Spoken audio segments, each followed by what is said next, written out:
con esta presentación del libro clausuramos. Para mí era un placer cerrar con esta presentación de este hombre que en el momento que lo he visto hace ya varios años, creo que vino por Coín y me acuerdo de él y es un placer.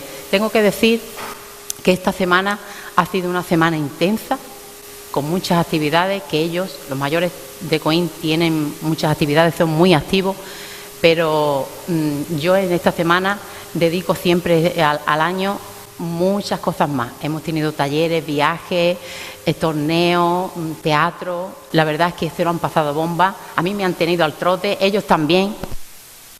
Pero yo creo que ha valido la pena toda esta preparación y yo estoy encantada y un placer, como digo, que este hombre clausure esta Semana del Mayor. Así que estoy encantada por escucharlo. Muchas gracias y buenas tardes.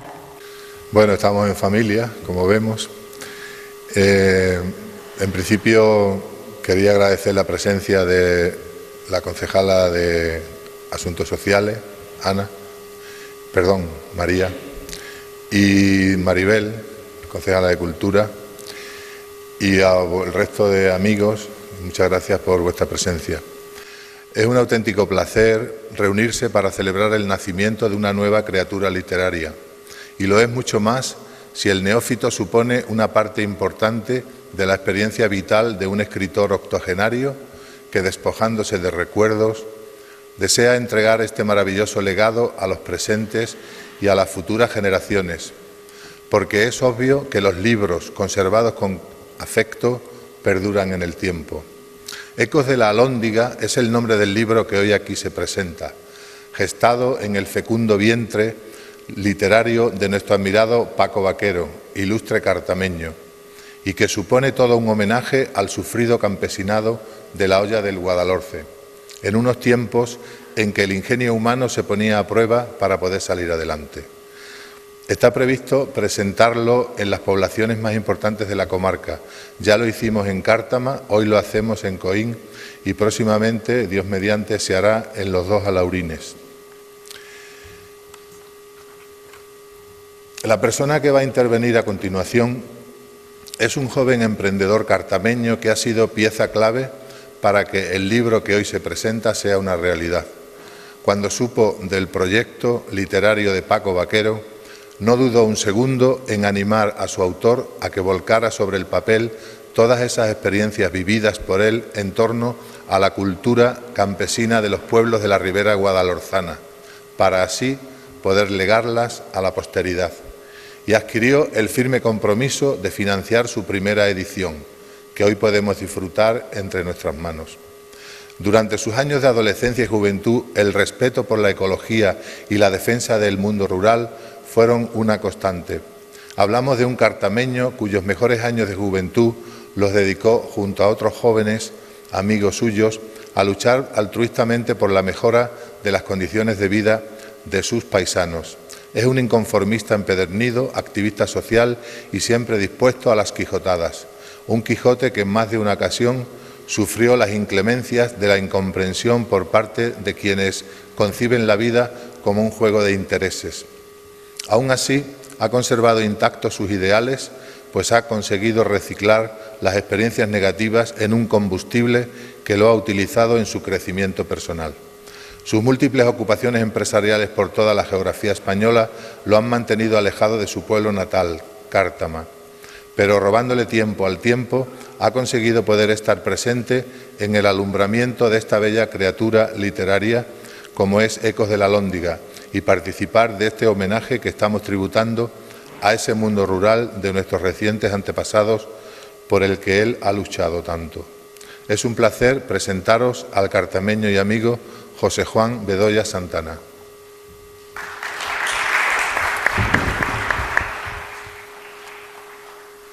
Muchas gracias. Se nota que es un amigo, que gracias por vuestra presencia, gracias al Ayuntamiento por permitir la presentación de este libro aquí en vuestro pueblo. Queremos hacerlo en toda la comarca del Guadalhorce y además el sitio es espectacular, no lo conocía, muchas gracias. Yo creo que es un sitio más que adecuado para dar acogida a este libro. cuando lo leáis, o quienes lo habéis leído, seguro que coincidís conmigo en que es toda una joya de la memoria viva que aún pervive entre nuestros vecinos, familiares, abuelos, padres, de toda la comarca del Guadalhorce. Cuando conocí a Paco hace ya muchos años, en esa lucha de asociaciones de vecinales, comencé a acudir en muchas tardes a su despacho lleno de libros, y poco a poco fui conociendo muchos de los relatos que aquí se han incluido. Y desde entonces, que ya han pasado muchos años, 10, 12 o quizás algo más, me cautivaron, porque era leer con el estilo tan peculiar de Paco, un estilo costumbrista campesino, lo que mi padre, mis abuelos o a cualquiera de nosotros nos han contado, ¿no?, en algunas tardes, algunas noches, sobre sus vivencias décadas atrás, ¿no? Esas historias y vivencias, pues, que nada tienen que ver con la cómoda vida que afortunadamente hoy vivimos, ¿no? Y desde entonces estaba en nuestra mente, la de Antonio, la de muchos de nosotros, por supuesto, en la de Paco, en que todos esos relatos, que eran los relatos que, como digo, cualquier padre o abuelo podían contar a sus nietos, a sus hijos, pero plasmado sobre papel y, como digo, con el especial estilo de Paco, que quien no lo conozca, y cuando podáis leer el libro vais a coincidir también en que el gran poder evocador de este estilo de Paco os va a emocionar, os va a trasladar a esas décadas pasadas, y seguramente solo para recordar los mejores momentos, ¿no?, de aquel estilo de vida, ¿no? Por tanto, gracias por asistir, porque si no, no tendría sentido el propósito, el doble propósito de este acto: presentar el libro de Paco, pero además hacer este acto un homenaje a todas las personas, a nuestros abuelos y padres, muchos estáis aquí, que vivisteis aquellas décadas. Un homenaje a vosotros por lo duro que fue aquello, y por todo el esfuerzo que hicisteis, y también para los más jóvenes. Es como una especie de legado. De hecho, varios ejemplares de este libro van a quedar en vuestra biblioteca, a ver si algunos jóvenes se acercan y poco a poco van conociéndolo. Y bueno, seguramente se sorprenderán de la vida de sus padres y sus abuelos, que nada tienen que ver, como digo, con nuestra cómoda vida, ¿no? Por tanto, congratularnos en ese sentido por vuestra presencia y que da sentido a este homenaje.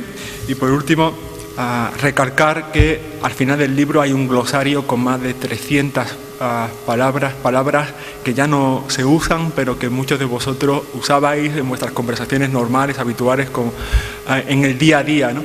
Y que ahora seguramente a la mayoría nos suenan a chinos, pero que son palabras preciosas que relatan, que simbolizan aquella vida dura del campo, ¿no? Por tanto, este legado queda aquí, después de tanto esfuerzo por Paco en todos estos años, en dejar todos sus recuerdos de la mejor forma plasmada en ese libro. Gracias, y que disfrutéis del mismo.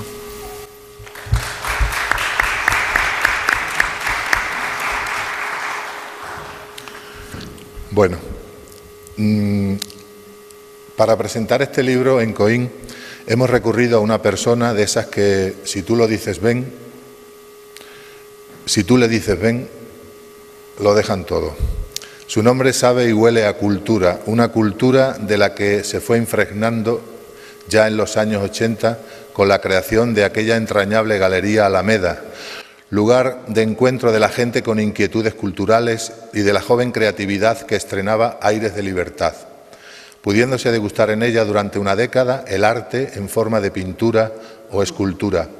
Un auténtico faro que deshacía en aquellos tiempos la neblina cultural de nuestra comarca. La siguiente década, el espíritu inquieto de nuestro divulgador de cultura lo llevó a explorar el mundo de la impresión gráfica con la edición de libros sobre Coín y aquellas célebres carpetas que contenían fotografías de pintura y escultura. Y ya en 2005, atesorando multitud de documentos y fotografías que fue recogiendo en su caminar, emprendió la noble tarea de crear la Fundación García Güera a modo de enorme alacena donde conservar gran parte de la memoria histórica coína y así poder compartirla. Porque José Manuel concibe la cultura no como un bien a coleccionar, sino que cobra sentido cuando se comparte. Y el pueblo llano se desbordó generosamente y le ofreció sus cofres de recuerdos plenos de fotografías con los que pudo elaborar su hasta ahora obra magna, la publicación del libro Memoria Fotográfica de Coín, del que muchos coineños gozan de un ejemplar en sus casas.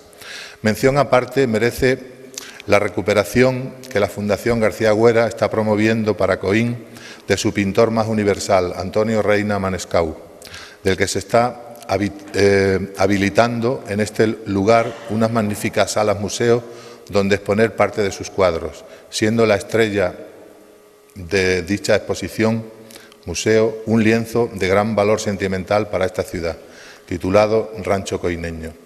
Como reconocimiento a su ingente labor cultural, los lugareños, a través de su ayuntamiento, quisieron distinguir a la Fundación García Güera en 2014 con la medalla de oro de la ciudad de Coín.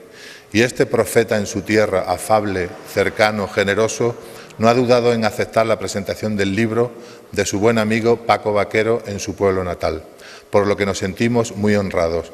Muchas gracias, José Manuel.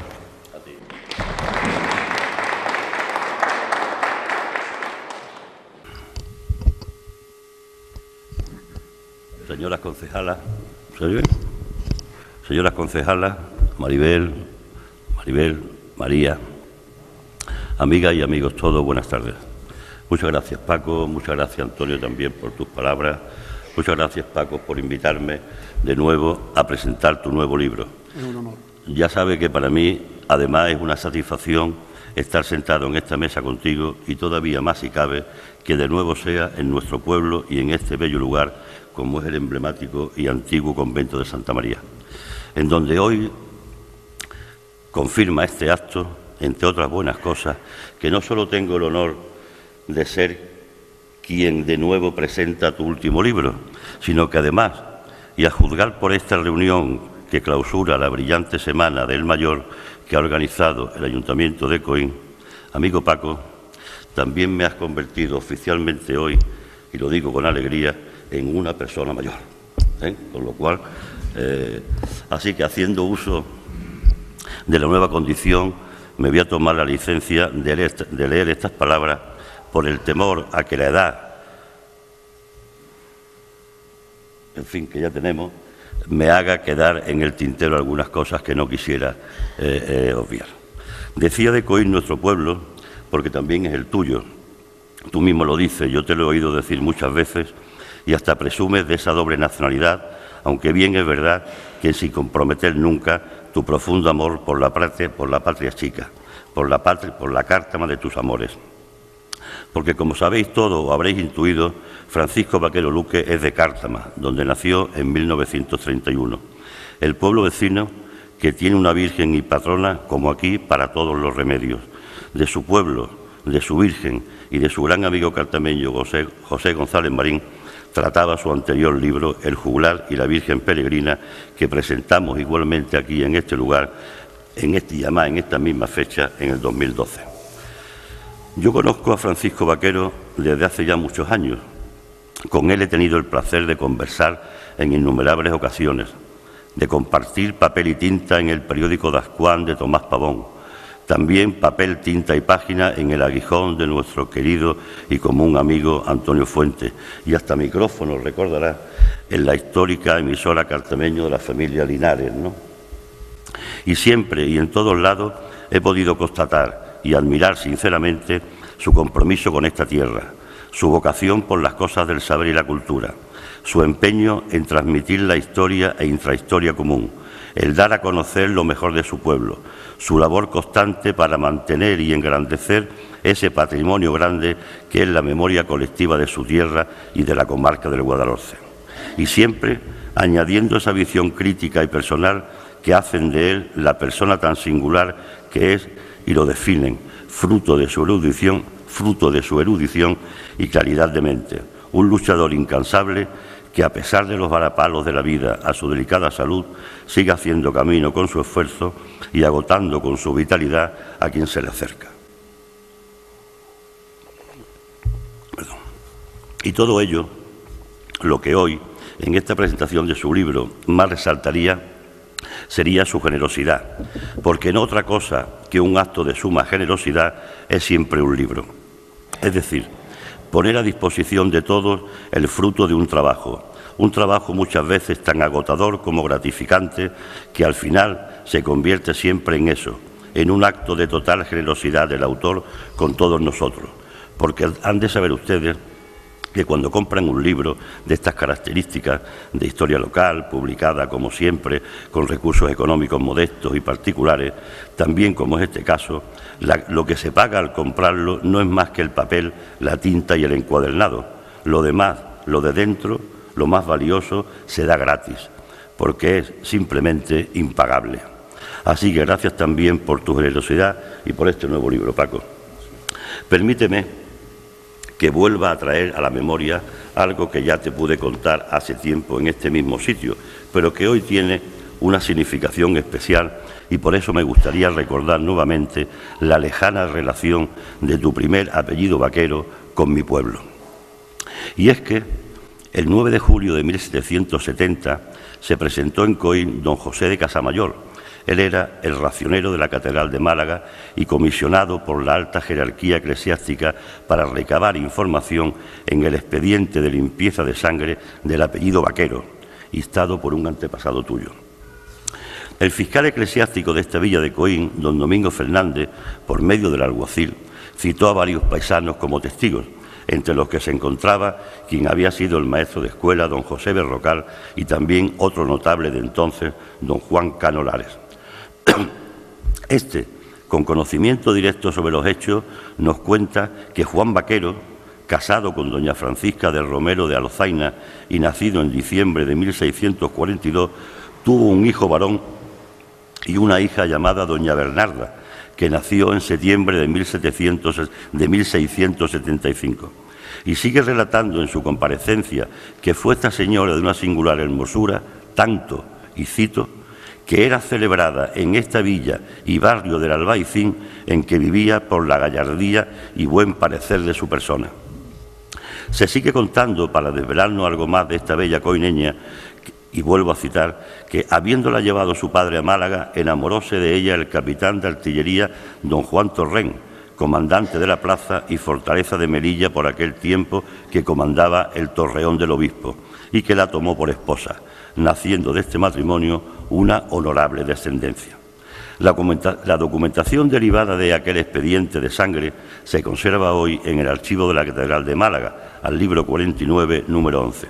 Y en el acta levantada al efecto que cierra lo actuado, que cerraba lo que aquí se había hecho, textualmente concluye lo siguiente. De la deposición de dichos testigos se deduce que los vaqueros habitaron en el barrio del Albaicín, siendo labradores muy honrados. Pues bien, uno de los descendientes de aquellos labradores coineños muy honrados que habitaban en el Albaicín es usted, don Francisco. Y de esto va en esencia su libro, de su vida campesina en la ribera del Guadalhorce, presentándose así. Dice Paco: mi abuelo Frasquito Talento, barquero del río Guadalhorce. Mi padre, también Frasquito Talento, trabajador en el cortijo La Alhóndiga. Y Paquito Talento, o Paco Talento, como se me conocía y conoce en mi pueblo, es el autor de este libro. Yo no sabía hasta ahora nada de este acertado apodo, ¿no? Aunque ya había descubierto tu talento hace mucho tiempo antes. Tu talento al vivir, tu talento en las cosas que escribes, tu talento al sembrar con tus artículos, con tus libros, con tu sabiduría, con tu ejemplo, esta ribera del Guadalhorce en la que vivimos y amamos. Y hoy quiero decirte que tu trabajo ha dado una buenísima cosecha.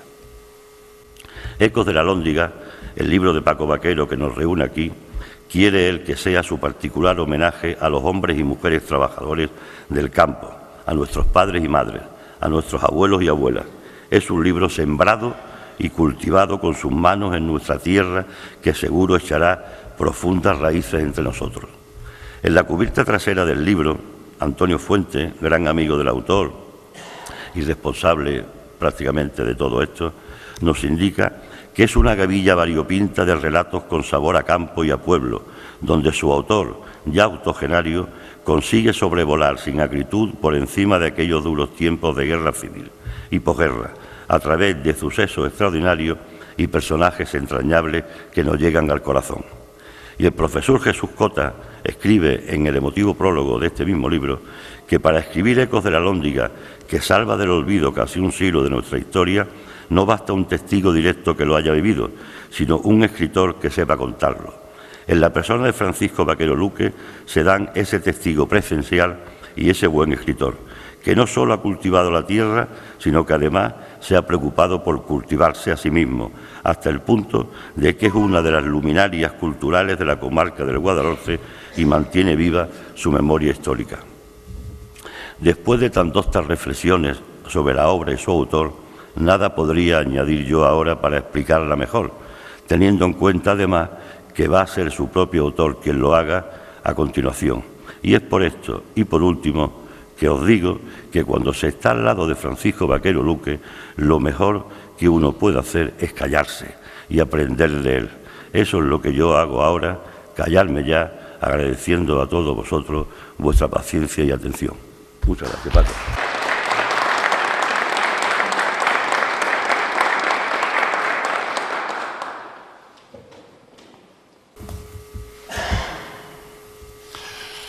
Señoras concejales,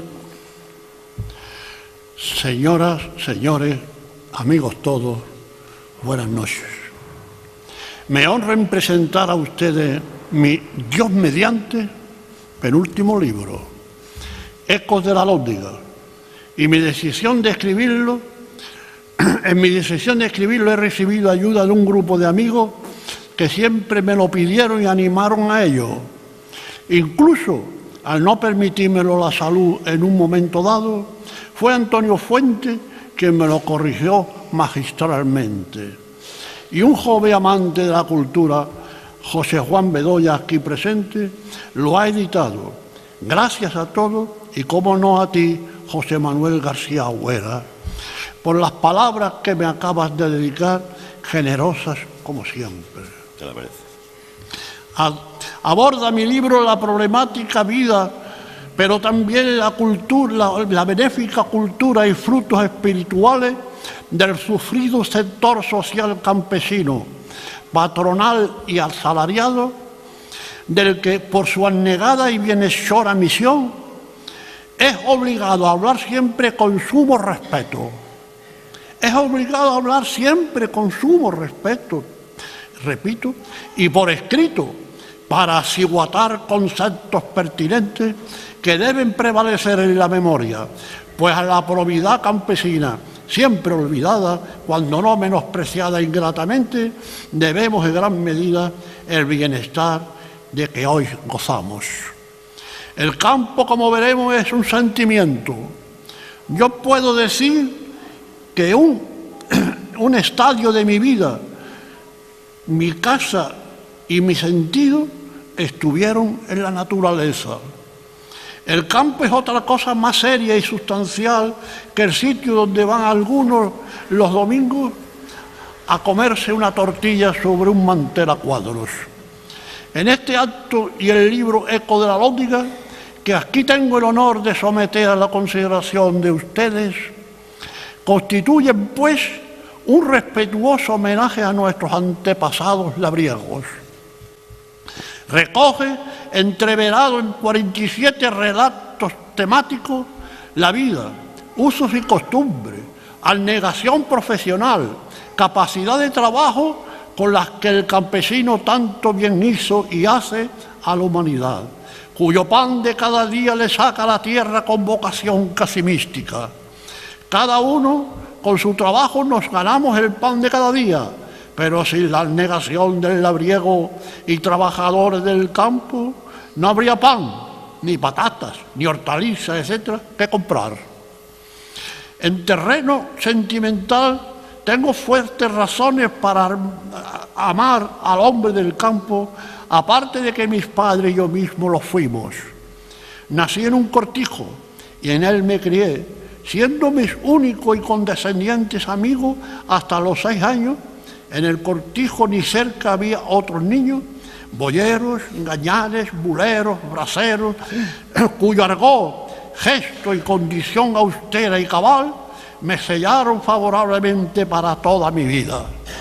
Y mi única e inefable música era la sinfonía que componía el canto de los pájaros, el mugir de los bueyes y los manchones, el ladrar de los perros por las noches a lo largo de la cinta del río, el cri-cri de los grillos entre las verdolagas y los bledos, el croar de la rana en las almatrices durante las noches estrelladas, las coplas temporeras del carretero al son de los platillos de la carreta, el canto de la trilla acompasado por moreros que cantan a las bestias al ritmo de sus campanillas, coplas de la arada, lentas y pausadas mientras la yunta tirando de lado abría surcos en la besana, toda una sinfonía. Y mis únicas pinturas, los abiertos horizontes y cierres en lontananza, que muchos atardeceres se vestían de rojo por poniente, anunciando que al siguiente día correría viento terral. Y clavada en mi retina, tuve desde muy niño aquella ermita coqueta de la falda del monte, que veía a diario desde la puerta de mi casa, en la que me decía mi madre, habitaba la Virgencita morena a la que rezábamos todas las noches. Estos y otros son, entre miles, los entrañables recuerdos que han inspirado el libro que presento a ustedes esta noche. Recuerdos del campo que son sentimientos. Y como una causa más de mi amor al campo integral, al campo completo, permítanme contarles el siguiente hecho. Obviamente me lo contó mi madre cuando ya tenía yo edad intelectual para valorarlo en su justa medida. Volvía ella un día de casa de sus padres en el cortijo del convento cercano a Laurín de la Torre, en donde pasó varios días, a su casa hogar en la Lóndiga, cortijo de la Ribera Guadalhorce en Cártama. Lo hacía a lomo de una burra con el aparejo especialmente preparado, dado su estado. Estaba embarazada de mí. 150 metros antes de llegar al hogar, hizo aguas. Y unos taladores que echaban hornos de carbón en un lugar cercano, al oír a una hermana de ella de 16 años que pedía socorro, acudieron presto. El más joven, luego amigo mío como el resto, dio un salto y se despatarró en la culata de la burra para sujetar a mi madre por las espaldas y brazos, y los otros, con la rienda de la moina y atentos a mi madre, la llevaron a casa. El más joven, a galope tendido en una yegua del cortijo, fue al pueblo por el médico, quien, cuando llegó, se encontró que yo fui un poco adelantadillo y estaba en este perro mundo, por cierto, que se dijo antes que la Segunda República.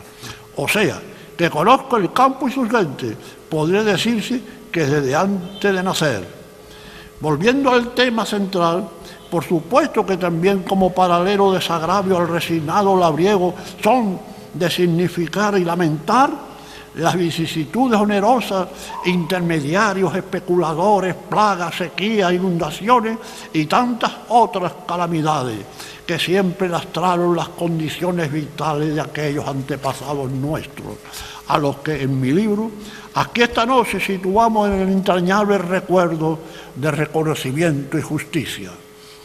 Es hora, pues, de ofrecerle este humilde agasajo moral público que en la comarca le venimos haciendo, porque todos nuestros ancestros campesinos fueron gente que dedicaron y dedican vocacionalmente sus vidas al laboreo de la tierra, de la que obtenían y obtienen para sus congéneres en todo el orbe, repito, con ímproba lucha y escasos beneficios para sí mismos, nada menos que el pan de cada día, y nos han deparado y deparan desde muchas perspectivas un mejor bienestar y una mayor evolución humanista quiero decir, porque es obvio que el campo siempre fue y es génesis e inspiración de ciencia y sabiduría. Y para hablar de enemigos del campo, Permítame un ejemplo por muchos. Estudiaba yo el 7º curso y reválida de bachiller, que empecé el interno en Cabra y terminé externo en Hermanos Maristas de Málaga. El ama de la casa de huéspedes en la que paraba me tenía los tímpanos machacados de repetir los ladrones que eran los campesinos, porque en los puestos de verdura le cobraban 2,50 pesetas por 1 kilo de tomates. Perdón. Un sábado, como solía ser, me vine a Cártama durante el fin de semana. Llegué a casa y de inmediato bajé a la huerta a ayudar a mi padre en las faenas del campo. Estaba con un cajón repleto de tomates en sus brazos, rociándoselo a los guarros. Me quedé perplejo. ¿Cómo mi padre tiene que echar los tomates a los gorrinos y la matrona de la pensión se queja de que paga por 1 kilo 10 reales, 2,50 de pesetas? Mi padre me sacudió imperativamente la perplejidad. No te quedes ahí pasmado. Coge otro de esos cajones con tomate que hay sobre el lecho de la carreta y ayúdame a rociárselo a los cochinos. Su explicación cuando terminó la tarea fue para mí la más dura lección sobre la realidad de verdad del campesinado. Ayer me trajo el cosario Antonio dependiente las liquidaciones de 4 cogidas de tomate que con él mandé en varias fechas al mercado de mayoristas, y el precio medio que me pagan no llega ni a 0,40 céntimos de pesetas kilo. Por eso he pensado convertir los tomates en carne echándoselo a la piara de cerdo. Pasó el verano y cuando se iba a meter los cochinos en el último cebo, ya con granos previamente a su envío al matadero, se declaró una peste porcina y no quedaron comida ni las cochinas de vientre. Confieso que me hundí y no pude evitar derramar lágrimas. Mi padre me pellizcó fuertemente el cuello y me advirtió: no soporto a mi lado ningún llorica. Aprieta los dientes y vamos para adelante. Ahora pensemos en preparar el pujal de alcachofa.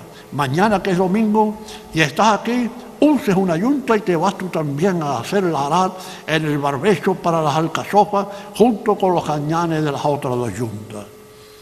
Y cuando ya estaban las alcachofas propias a dar de escogida y tomar dinero y pagar gastos fiados, se metió el tiempo en agua y las riadas del Guadalhorce hicieron de las suyas. El episodio anterior es un ejemplo por 100 del mismo tenor que podría ofrecer. Quizás algunos de los presentes o sus familiares puedan saberlo por experiencia. Y se me preguntará, entonces, ¿por qué amas tanto al campo? Porque el campo es belleza en vuelo, génesis de frutos y vida. El campo encierra los yo y los tú más primigenios y edénicos de la creación, el Adán y Eva de la metáfora divina, el primer amor y el primer pecado en carne y hueso mortal.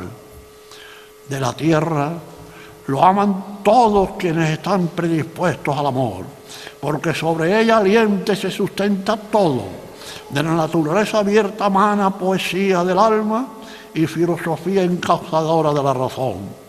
Del campo entraña secreto hasta las peñas, cada árbol, y son rieles de historia e intrahistoria los caminos, sendas ancestrales y la realenga que sugieren transhumancias ganaderas.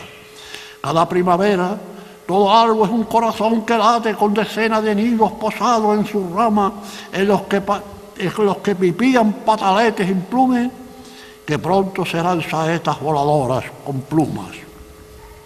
Misteriosa aventura corre el grano que cae en la belga, boleado por la mano creadora de vida del sembrador labriego. El niño de la lóndiga veía después con asombro cómo las miriadas de pequeñas agujas verdes empezaban a brotar de la tierra en donde el sembrador echó sus semillas, y cómo después la temblorosa caña crecida empanzaba en ella las espigas, que era el son de las esquilas y campanillas de las colleras, sería el trigo que en el molino la molinera y el molinero convertirían en harina, que sustancia el pan caldeal. El campo, pues, vivido en todo su sentido alto y profundo, es la antítesis del odio y de la guerra. Es siempre paz, aunque a veces lo manchemos con sangre al transgredir de forma brutal la razón de ser de las cosas. Vivencia todas ellas que te hacen amar al campo y te alargan la vida pese a los trastornos y calamidades que a veces depara.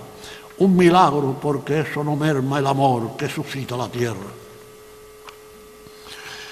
Indudablemente, nuestros antepasados campesinos fueron dueños de una cultura que, aunque ciertamente empírica y amasada con la rutina cotidiana de las complejas faenas en las astas y los pebujales, fue densa y pragmática, enraizada en sus almas, de la que impregnaron toda la rama del saber y la cultura de la humanidad. También de esa cultura, esa cultura tuvo influencia muy importante en las coplas, en el folclore de la humanidad, en la poesía de los poetas.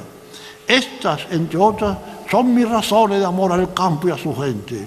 Y ningún amor puede tenerse en secreto. Es como el agua que circula bajo tierra, que siempre termina manando por alguna fuente, a veces humildemente simulada entre adelfas y sierpes. Los caudales de la existencia en el amoroso campo de mi niñez afloran tímidos por el manadero de los relatos que sustancian el libro que les ofrezco esta noche, en espera de favorable acogida de todos. Quiero aprovechar la ocasión para expresar mi satisfacción porque, según consta en un documento que acaba de citar José Manuel García Güera, cuando hace algunos años también él me presentó, al presentar a la vez yo aquí mi libro, El Jurá y la Virgen Merina, por vía paternal yo remanezco de Coín, lo cual fue y es un orgullo para mí. El día que vine a hacer una entrevista aquí en Coín, lo hicimos en el jardín, en los jardines, donde estaba el antiguo mercado de mayoristas, y en eso pasaba alguien que tenía todas las trazas de ser un campesino, un labriego. Le llamé la atención, digo, oye, usted es un hombre del campo, ¿verdad? Digo, mire usted, nosotros se ha editado un libro que habla del sacrificio que ustedes hicieron, que habla de todas las faenas del campo olvidadas, que se le pregunta a un niño, por ejemplo, ¿qué diferencia hay entre un tomate y un melón? Y no lo sabe, o entre un burro y un mulo. Y traté de explicarle lo que era mi libro, y de inmediato aquel hombre me preguntó a mí, ¿usted es de Cártama? Digo, sí, de Cártama. ¿Usted conoció a González Marín? Me quedé perplejo. Y entonces le expliqué por qué conocía a González Marín. Había en Coín un cantao que se llamaba Frasquito Jiménez. Era picapedrero. Y últimamente iba con el Breva, fue recibido con el Juan el Breva por el rey Alfonso XIII, estaba cargado de historia, y era el que suplía a Juan Breva cuando la garganta le fallaba. Aquel hombre vino, como todos los años, a picar el empiedro del molino de mi casa. Mi padre me dijo, tú te quedas con él para ayudarle a mover los empiedros, las ruedas, y irle a calzar los punzones. Un día él me cantaba constantemente coplas. Hay una que hizo llorar a mi madre. Un día me dice, Paco, estoy muy cansado, soy muy mayor. A mí me vendría bien un homenaje. Yo me callé. Fuimos a comer, desayunaba, almorzaba y cenaba en mi casa e iba a dormir a una pensión que se llamaba precisamente de la Coína, del Coíno y después de la Coína. Y en uno de los almuerzos le cantó a mi madre: ni el canario más sonoro, ni la tórtola en la breña, cantarán como yo lloro, gotas de sangre por ella, refiriéndose a las madres. Mi madre lloró. Y entonces yo cogí papel y pluma y le escribí a Pepe González Marí y le conté el hecho. Y a vuelta de correo me dijo: dile a Frasquito que tendrá su homenaje en cuanto yo llegue a España. Y a eso se refería el labriego que me dijo que González Marí dio un recital en la Sala Faura de Coín. Y ese recital fue en homenaje a un coíno que yo lo proporcioné, de lo cual estoy enormemente orgulloso. Señores, yo quiero despedirme porque no quiero alargarme más. Está la mirada del moderador allí, fija en mí. Y me voy a atrever, en contra también de lo que piensa de mi faceta de poeta, a despedirme de ustedes con un pequeño poema. Estoy remordiéndome de ayeres y amontono en forma de llaga recuerdo de aquella vida lejana que me trae dudas del mañana. Dudas del mañana. Tengo memorias que no se apagan porque relucen como bengala. Por eso emocionado rindo homenaje a aquella gente nobles y cabales que llamaron a todas las cosas con sus almas y con exactos nombres. Muchas gracias.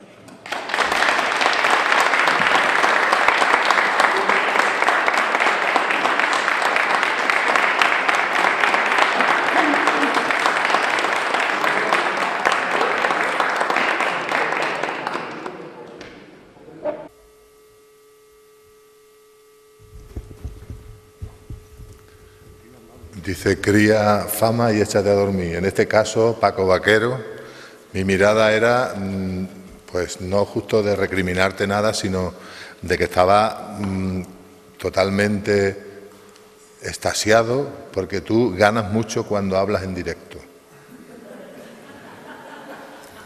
Así que te la he devuelto ya. Bueno, vamos ya terminando el acto. Queremos... Buenas tardes a dos personas que acabo de ver, que las echaba de menos. Queremos abrir un poco el libro y para ello hemos ideado una fórmula de dos personas que van a participar. Una es más joven, en representación de esa juventud que se supone que debe recibir el legado que supone este libro, Paco Vaquero, porque es el presente joven y el futuro que tomará las riendas del devenir de estas tierras, y por eso es muy interesante que esas personas, estos jóvenes, sean capaces de leer el libro, si no ahora, más adelante cuando llegue a sus manos. La persona que hemos elegido, y ahora entenderéis muchas cosas, tiene alma de artista. Su sensibilidad, creatividad y afición por la escritura la motivaron a participar en los concursos de relatos cortos para estudiantes organizados por el excelentísimo Ayuntamiento de Coín, obteniendo el máximo galardón en la modalidad de secundaria y después en bachillerato. Desde hace años forma parte del grupo de coros y danzas Estoraque de Coín, que le brinda la oportunidad de expresarse artísticamente a través del movimiento, al son y al ritmo del riquísimo folclore andaluz. El pasado año finalizó sus estudios universitarios en fisioterapia y afortunadamente en la actualidad ya se encuentra ejerciendo esta noble y vocacional profesión en su pueblo, compatibilizando su trabajo con una permanente formación. Nos referimos a María Fuentes Ramos, que a continuación nos va a presentar un fragmento del libro titulado La vieja encina. Adelante, María.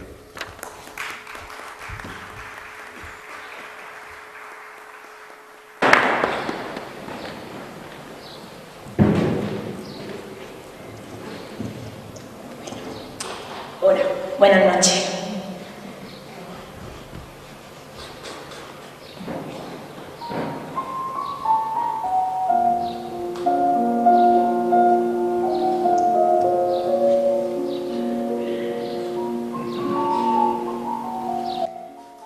Nacida Brizna, llegó a bicentenaria y frondosa encina, en la vera de un camino que serpea por la ladera de una pina montaña, hasta trasponer por su cima a otro término municipal.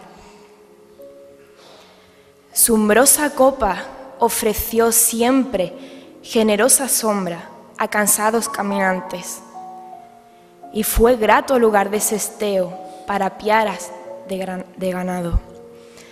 Sus dulces frutos mitigaban el hambre de toda una fauna autóctona, y no menos al propio transeúnte. Durante siglos, en algunos inviernos, la noble cupulífera fue acosada por furiosas ventiscas, huracanes y tempestades, que la desfoliaban y arrancaban de cuajo alguna rama. Pese a todo, ella permanecía impertérrita, segura de que con la primavera volvería a rebrotar y echar flores, y en los estíos seguiría dando nutrida sombra para caminantes y ofreciendo nutrientes bellotas con que atenuar el hambre del transeúnte y de la fauna circundante. En su infinita copa seguirían anidando bandadas de avecillas canoras que cada atardecer ofrecerían al cielo su inefable salmodia de pipiares. Pero un día, un imponente enjambre de viles bestezuelas, termitas, orovivos, hormigas y cucarachas, que antes medraban bajo su bondadosa indiferencia por el exterior de su corteza, juzgaron más lucrativo libar directamente de la savia que corría por las venas leñosas de la vieja encina. Estos furtivos y ruines bichejos, con sus millones de mordiscos en el corazón de su dura madera, consiguieron vaciar de savia y ahuecar su fornido tronco, de tal forma que ya una leve brisa, haciendo vela en su copa, fue suficiente para dar con el árbol en tierra, abatido hasta morir. Con tal probidad vivió siempre la enorme encina, que por ello la gratitud de senderistas llamaron a la trocha el camino de la encina, para perpetuar su memoria y su noble condición de árbol.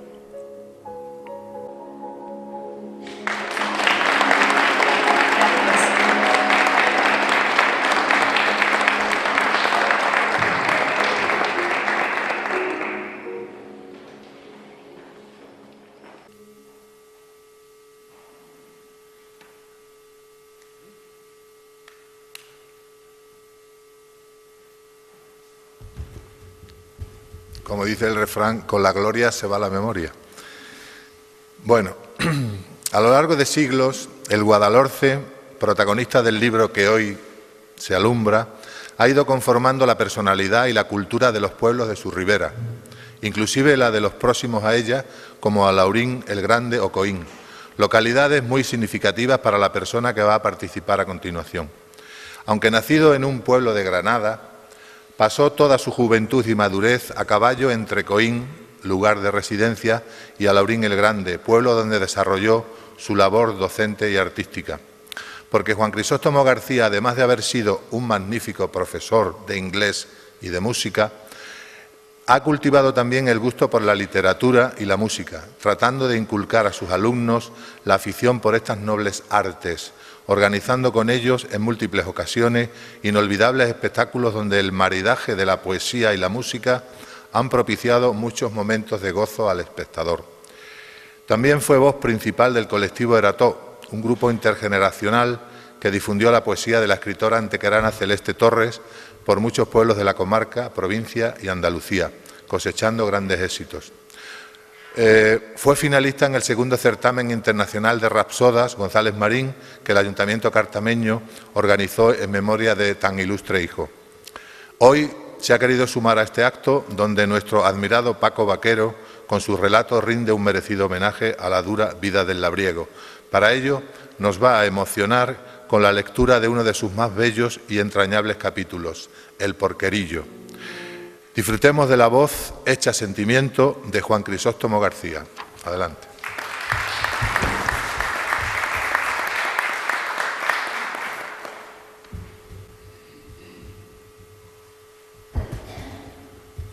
Bueno, no está mal. Muchas gracias. Buenas noches.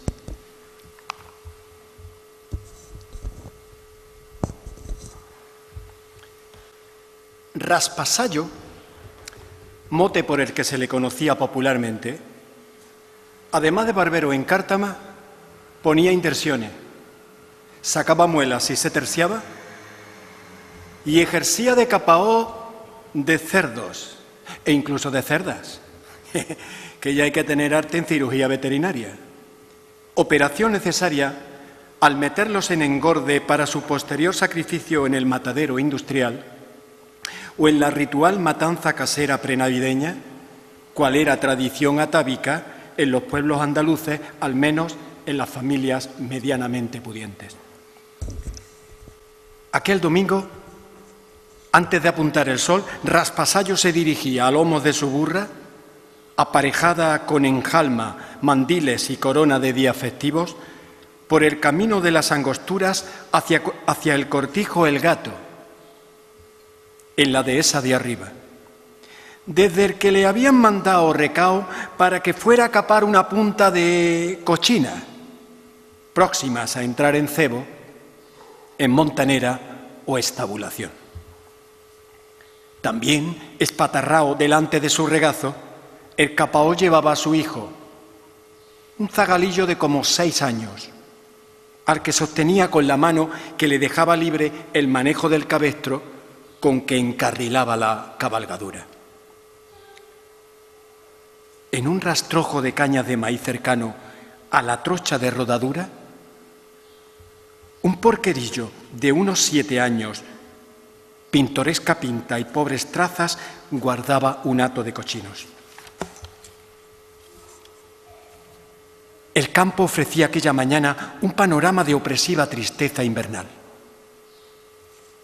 La humedad ambiental aún mantenía pegada a la tierra el humo de las candelas que los jornaleros encendían en los tajos con taramas y ramón de tala para paliar el frío, a la guarda de que capataces y manijeros dieran la orden de meter mano a las faenas camperas. Pastueñas yuntas araban ya en las besanas de las pardas azas de las sembraduras, dándole tempero de cosechas a la tierra madre. De lontananza llegaba el eco de una copla caminera, lanzada al aire por un carretero al son lento de los platillos de su carreta. El gélido terral atería el cuerpecillo del zagal porquero que tiritaba como un patalete descolgado del tibio y plumoso nido. Su instinto, aguzado por la perra vida, le indujo a resguardarse poniendo en pie un par de pañetas de cañas de maíz, derribadas ya a finales de verano sus mazorcas, contra las que se arrecachaba de espalda a poniente, eludiendo así la terralera. Intentaba proteger sus pies desnudos, que apenas cubrían los capellás de pleitas de sus alpargates de esparto, con suelas de trozos de ruedas viejas de camión, sentándose sobre ellas en la cruda tierra a modo de diminuto Buda. Para tener a raya a los cochinos, los apercibía en su instinto animal, de que él no los perdía de vista, y estaba siempre pronto a cruzarles el zurriago si se desmandaban. De vez en cuando se erguía para reprenderlos con el onomatopéyico sonsonete propio en el menester de los porqueros de la ribera del Guadalhorce. Crujiendo al mismo tiempo la puntera del zurriago, con lo que conseguía que la piara permaneciera agrupada, y tras ello, castañeándole los dientes por el relente, volvía al resguardo de las haces terricias, liado cual si fuera un espantapájaros en una vieja chaqueta de varias veces su talla, ya muy usada, con la que algún alma caritativa habría dulcificado su conciencia regalándosela. En las bocamangas de la prenda embozaba sus infantiles manos prematuramente encallecidos por un trajinar que ya era en sí duro para mayores que él.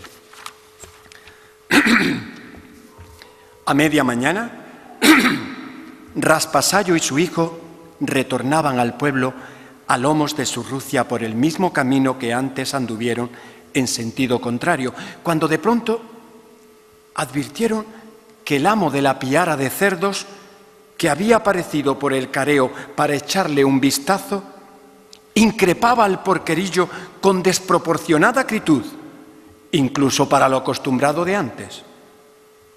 El caso es que, en un descuido de uno de los marranos, al ventear la patata de un pegujal próximo, se había salido del hato y ozado algunos lomos de uno de los canteros, casi ahitándose de boniatos, por supuesto, más sabrosa pastura que los granos sueltos y los hormigueros de alúas que los gorrinos rebuscaban en el rastrojo.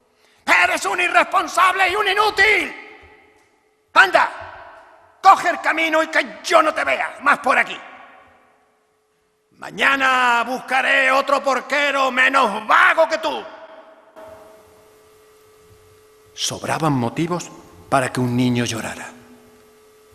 Pero el porquerillo sabía bien que si era capaz de hacer faenas de hombre, como un hombre tenía que ser capaz de tragarse la congoja y culpabilidad que sentía en ese momento. Le habían imbuido que cuando un animal se escapaba de la piara y causaba daños en sembrado ajeno, el dueño perjudicado podía acudir al guarda jurado, ese que llevaba correa ancha de cuero en bandolera del hombro a la cadera, con placa en medio grabada y tercerola colgada. En todo caso, había que pagarle al perjudicado los daños causados en su haza por el cochino desmandado. Estos eran los usos y costumbres ancestrales con categoría ya de ley positiva. A Raspasayo, la dura escena le trocó sus pensamientos en sentimientos y en un acto reflejo, apretando a su hijo contra su regazo, abogó así por el porquerillo. Ya está bien, amigo, ya está bien. ¿No ve usted que es un niño y está heladito de frío? Eso pasa todos los días, hombre, y a cualquiera, incluso a mayores que él. Y al fin y al cabo, el daño no ha sido nada del otro mundo. Se le ha escapado un cochino. Con su edad también a mí me obligaba a mí a guardar guarros y demás ganado en los manchones. Si encartaba, hasta dormía con ellos en los pastos, bajo las estrellas, en las noches de primavera, en verano, aguantando tormentas, escarchas, y sin otro cobijo que un cacho de tordo viejo y una arpillera rellena de sayos como corchón. Y tenía que ser más responsable que este porquero, si quería servir amo y ganarme la manutención. El bujeo del camino era ya barro pegajoso, debido a las recientes lluvias. El zagalillo tenía los alpargates y el alma hundidos en el lodo gredoso y era imagen estremecida de la virtud original derrotada. El capellá de esparto de su calzado, al humedecerse, le apretaba los pies, por lo que el chiquillo andaba con dificultoso renqueo. Raspasayo, asiendo a su hijo en tierna empatía de dolor moral, arrimó la jumenta al barate de la trocha y, desentendido ya del amo de la piara de cerdo, indicó con un ademán al chavea que se montara la grupa. Agárrate a mi cintura, hijo, no te vayas a caer. Mira que esta burra hace extraño. Atenazado a su protector, en silencio, con el dolor comprimido en su rostro, prematuramente curtido por los ingratos avatares, el porquerillo lloraba en aquella cenizosa mañana silenciosas y amargas lágrimas, tal las lloran los hombres de cuajo ante la injusticia.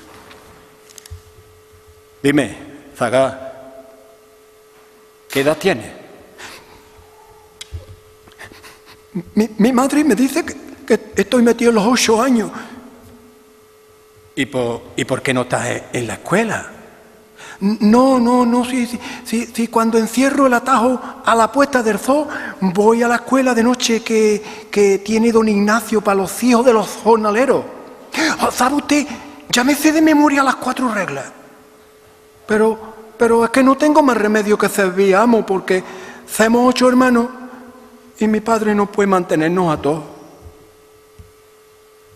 ¿Y cuánto gana? Por mí usted me dan el desayuno, el almuerzo y la taleguilla con la merienda, de la que guardo algo para antes de acostarme. Cubrieron el trayecto 3 estadios de la vida humana a lomos de platera, charlando de las cosas de la vida cotidiana hasta que llegaron al pueblo. Las campanas de la parroquia tocaban a vísperas. Era la hora en la que tras el almuerzo los otros chiquillos, alborozados, volvían a las escuelas.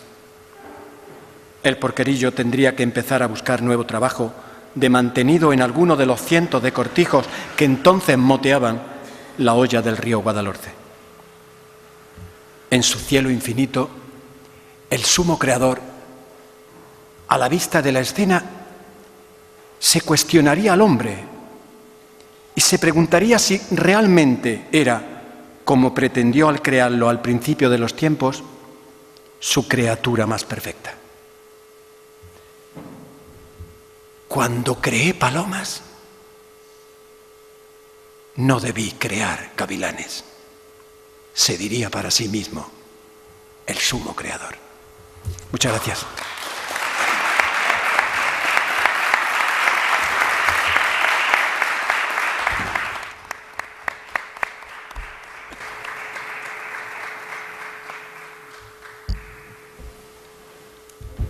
Bueno, las circunstancias han hecho que haya resaltado más tu actuación, Juan, porque ha sido a pelo.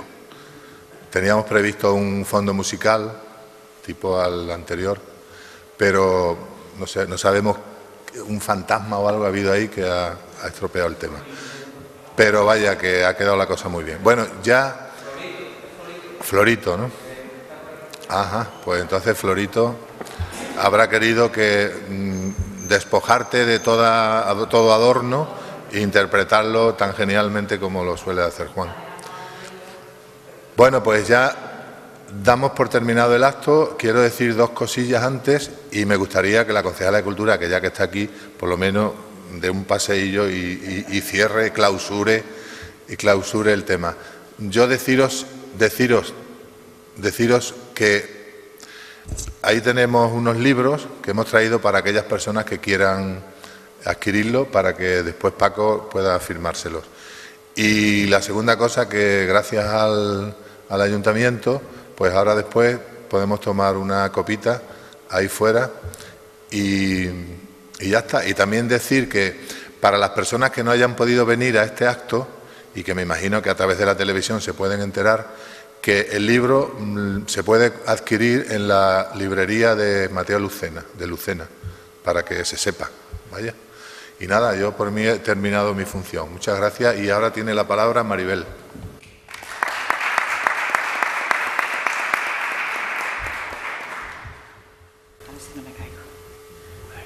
Bueno, buenas tardes. Buenas tardes, Paco. Es un honor, es una maravilla.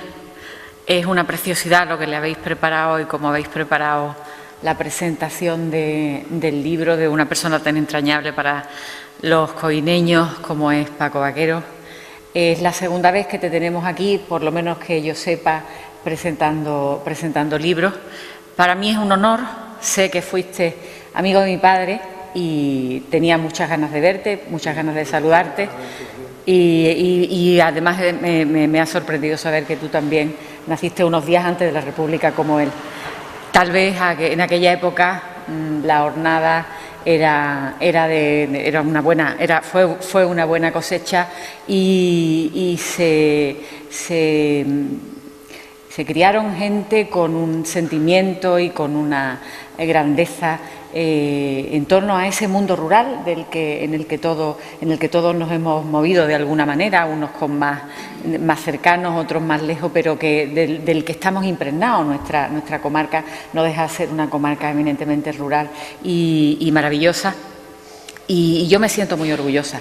Es una maravilla verte con la edad que tienes, qué cabeza, qué fluidez a la hora de expresarte, qué ganas tienes de hacer de todo.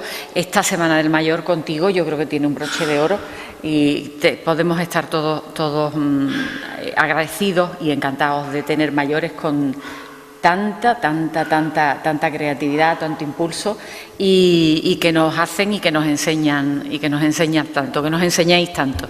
Aquí hay alguna representación de los mayores que esta semana han tenido una semana intensísima y yo creo que han disfrutado muchísimo contigo, hemos disfrutado todos mucho contigo y a tomarnos una copita. Yo clausuro ya este acto porque la semana ya la clausurado mi compañera María, clausuro este acto.